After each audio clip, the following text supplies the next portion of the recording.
di tahun baru 2023. Hadirin, karenanya maka renungan singkat kita pada siang hari ini, khotib ingin mengajak kita, apabila khusus anak-anak SMP SMA Lab School Jakarta ini, untuk berpikir tentang alam semesta, satu di antara hikmah tahun pergantian tahun setiap tahunnya. Karenanya temanya adalah mukjizat ilmiah Al-Quran tentang waktu. Mukjizat Al-Quran, mukjizat ilmiah Al-Quran tentang waktu. Hadirin, agak miris di tengah masyarakat Muslim Indonesia ini, setiap kali pergantian tahun Masehi selalu yang muncul diperdebatkan adalah boleh tidaknya memperingati tahun baru Masehi 1 Januari. Tahun ini 2023. Ada banyak orang yang berpendapat kalau kita memperingati tahun baruan Masehi malam tahun baru, kemudian akan menjadi keluar dari agama Islam, bahkan langsung masuk menjadi tiga agama yang lain. Hadirin, ini kelihatannya nggak maju-maju. Dari tahun ke tahun, setiap pergantian tahun yang diperdebatkan soal itu, bukan soal yang lebih esensial, substansial, yang memacu pemikiran ke depan. Hadirin, padahal Al-Quran yang kita punya ini ternyata memantik kita, memacu kita untuk berpikir cerdas tentang putaran waktu. Alhamdulillah, sebagai pembuka, Al-Quran begitu perhatian terhadap waktu. Al-Quran bahkan bersumpah dengan waktu-waktu. Al-Quran bahkan menjadikan nama waktu-waktu itu menjadi nama surat-surat dalam Al-Quran.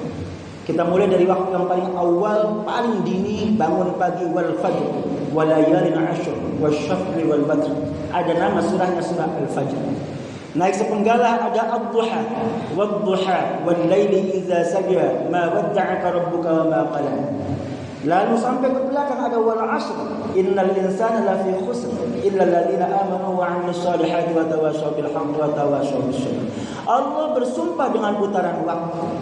Allah begitu malam, Allah bersumpah juga dengan waktu malam, wal laili idza yaghsha. Allah juga bersumpah dengan siang hari, wan nahari idza tajalla.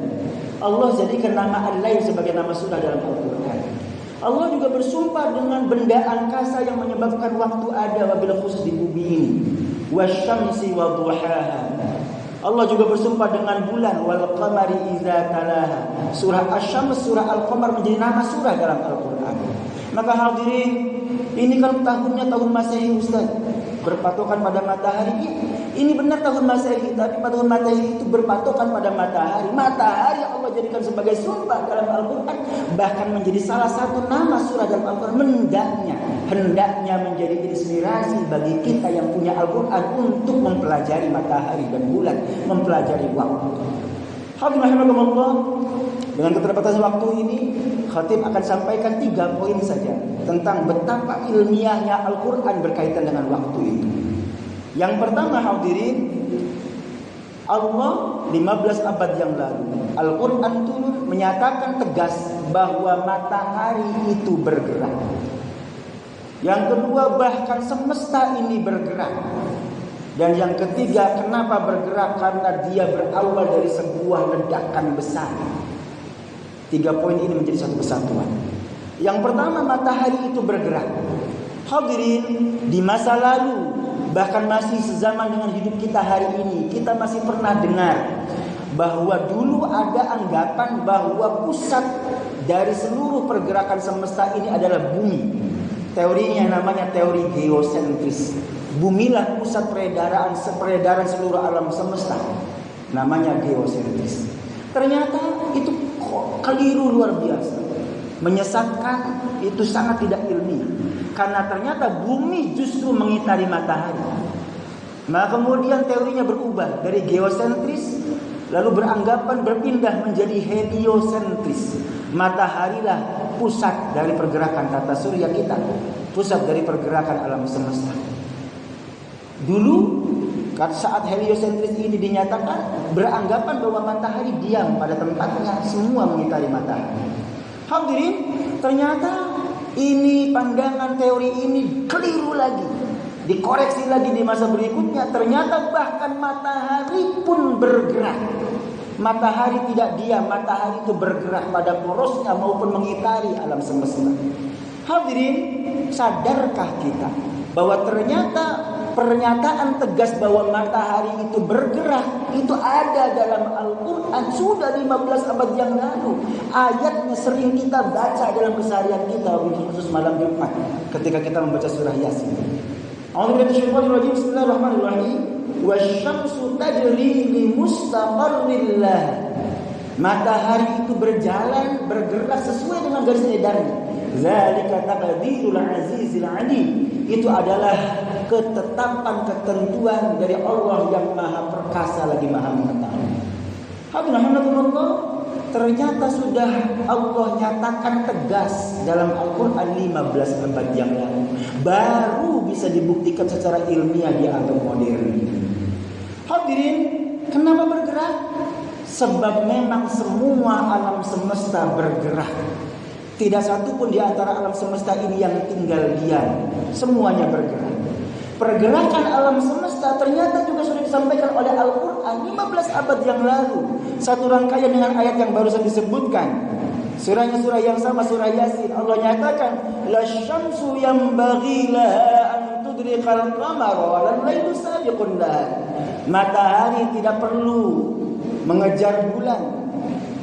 Siang tidak perlu membalap malam tidak perlu berebut dengan siang. Tidak perlu berlomba dengan siang. Wa kullu fi falaki yasbahu. Semua yang ada di alam semesta ini bertasbih kepada Allah Subhanahu wa taala. Dulu kullunnya, ada kata kullun ini adalah nakiroh, artinya adalah semua yang ada di angkasa raya, semua yang ada di alam semesta. Nakiroh itu indefinite noun, kata benda yang tidak definisikan. Apapun di alam semesta ini semuanya bergerak. Hadirin, kata kuncinya yasbahu. Dulu orang memahami yasbahun bertasbih saja, tanpa menjelaskan apa yang dimaksud tasbihnya alam semesta ini. Hadirin, padahal kalau kita rujuk kepada makna kata tasbih itu adalah sabbaha yusabbihu tasbihan. Makna awalnya adalah berenang. Orang berenang pasti menjauh. Maka seluruh alam semesta bertasbih itu seluruh alam semesta berarti menjauh. Hadirin, tahukah kita bahwa matahari itu pergerakannya luar biasa cepatnya. Bumi yang kita pijak yang hari ini kita berada di atasnya, ini ternyata putarannya kecepatannya luar biasa. Bumi kita yang kita pijak ini 110.000 km per jam kecepatannya. Kita memacu kendaraan kita di jalan tol 120 km per jam saja sudah cepatnya luar biasa. Bumi yang kita pijak 1000 kali lipat lebih cepat daripada mobil yang kita pacu di jalan tol. Tahukah Bapak? Ternyata matahari kita bergerak 8 kali lebih cepat dari bumi. Karena matahari kita bergerak sejauh 828.000 kilometer per jam. 8 kali kecepatan bumi. Buminya 1000 kali kecepatan mobil yang kita pacu di jalan tol. Allahu Akbar, pergerakannya ternyata begitu dahsyat, begitu cepat. Alhamdulillah, alam semesta pun tidak tinggal diam, semuanya bergerak.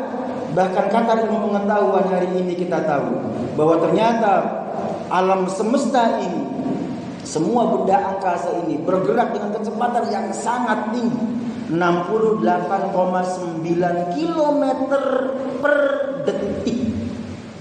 68,9 km per detik. Per menitnya berapa, per jamnya berapa. Hadirin, ini alam semesta ternyata terus mengembang. Karena dia bertasbih, karena dia kemudian menjauh, maka semua alam semesta mengembang semakin besar, semakin besar. Hadirin, kenapa pertanyaannya, kenapa kok alam semesta mengembang?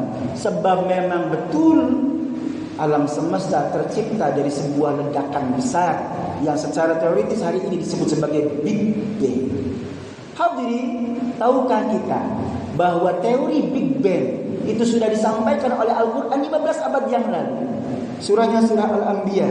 Allah nyatakan, Bismillahirrahmanirrahim. Awalam yaral ladzina kafaru anna as-samawati wal arda kanata ratqan fafataqnahuma. Tidakkah orang yang ingkar kebenaran agama itu tahu, melihat, menyaksikan bahwa alam semesta ini awalnya satu pagi. Kana tarasfat fafataqnahuma, kami ledakkan di antara keduanya, kami pisahkan di antara keduanya. Langit, bumi, alam semesta ini dulu satu padu, Allah pisahkan melalui yang kita sebut sebagai Big Bang hari ini. Dan itu ternyata pernyataan Al-Quran. Sudah 15 abad yang lalu, Al-Anbiya surah ke-21 ayat yang ke-30. Hadirin, matahari bergerak, alam semesta bergerak, semakin besar menjauh, semuanya dinyatakan dalam Al-Quran. Ini bagian yang pertama. 3 poin saja mukjizat ilmiah Al-Quran berkenaan dengan waktu yang akan disampaikan pada siang hari ini. Yang kedua, hadirin, ternyata hari ini kita tahu bahwa matahari itu sumber cahaya, bulan memantulkan cahaya matahari. Dulu kita pernah dengar, bahkan di zaman kita kecil barangkali sebagai orang tua pernah ada anggapan bahwa bulan itu adalah sumber cahaya ketika malam hari. Hadirin, belakangan dengan ilmu pengetahuan kita tahu ternyata bulan itu hanya memantulkan cahaya matahari. Tahukah Bapak bahwa ternyata bulan memantulkan cahaya matahari, bukan sumber cahaya? Itu sudah Allah sampaikan dalam Al-Quran 15 abad yang lalu. Bismillahirrahmanirrahim. Huwallazi ja'ala asy-syamsa diya'an wal qamara nura. Dia Allah yang telah menciptakan matahari itu sumber cahaya, dia. Wal qamara nura, adapun bulan adalah cahaya yang memantulkan cahaya dari cahaya yang lain. Nur dan dia berbeda. Dia sumber cahaya, nur adalah pantulan cahaya. Ayat ini dikonfirmasi juga dengan ayat yang lain. Di surah Al-Furqan Allah nyatakan tabarakalladzi ja'ala fis samai burujan wa ja'ala fiha sirajan wa qamaran munira. Penuh keberkahan Allah Subhanahu wa taala telah menciptakan langit penuh bintang gemintang. Buruj adalah jamak dari al-burj, yakni gugusan bintang. Allah nyatakan gugusan bintang di alam semesta ini banyaknya luar biasa, dan hari ini kita tahu miliaran jumlahnya. Satu di antara gugusan bintang adalah tempat kita berpijak, yakni adalah tempat kita yang hari ini ada. Di gugusan bintangnya adalah Bima Sakti. Satu di antara miliaran gugusan bintang itu. Hadirin, Allah nyatakan di antara gugusan bintang itu kami ciptakan siroj. Ada yang menjadi sumber cahaya. Dalam konteks kita, tata surya kita adalah matahari. Wa qamaran munira, lalu di samping sumber cahaya itu ada bulan yang memantulkan cahaya siroj. Allahu Akbar, 15 abad yang lalu sudah Allah sampaikan dalam Al-Quran. Ternyata bukan kita yang menemukan fakta itu. Hadirin rahimakumullah, ini dahsyatnya Al-Quran. Bagian yang kedua, ternyata bahwa matahari sumber cahaya, bulan memantulkan cahaya matahari, sudah Allah sampaikan dalam Al-Quran. Begitu detail dengan dua bahasa, diya'a dan nuro, satu lagi sirojam munir.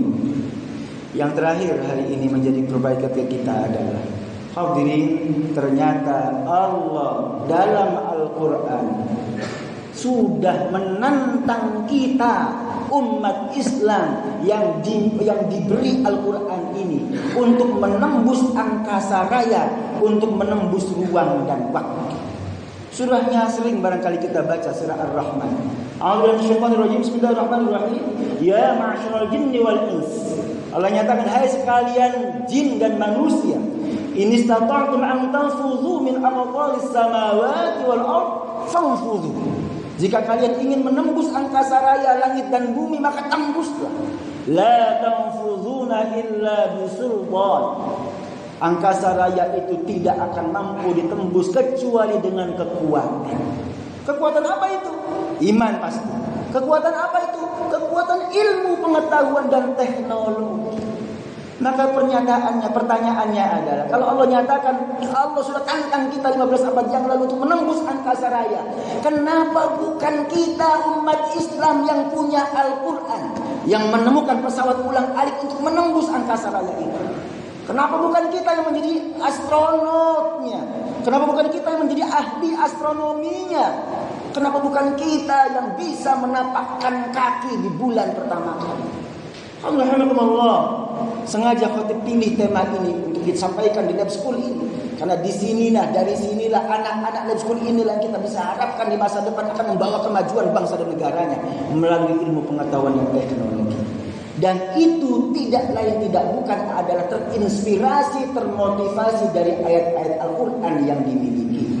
Maka kita berharap semoga Al-Quran ini mendorong, memotivasi kita, menjadikan inspirasi bagi kita semua umat Islam agar mau tergerak maju untuk cinta ilmu pengetahuan dan teknologi, meraih kemajuan di masa depan dengan ilmu dan teknologi di samping dengan iman dan akhlak mulia. Mudah-mudahan yang sedikit ini menginspirasi kita, motivasi kita agar menjadi orang yang lebih baik di masa depan, cinta ilmu pengetahuan, lanjutkan terus pelajarannya, semangat luar biasa, raih kemajuan dari sekarang dengan bersungguh-sungguh belajarnya. Insya Allah masa depan akan kita raih lebih baik.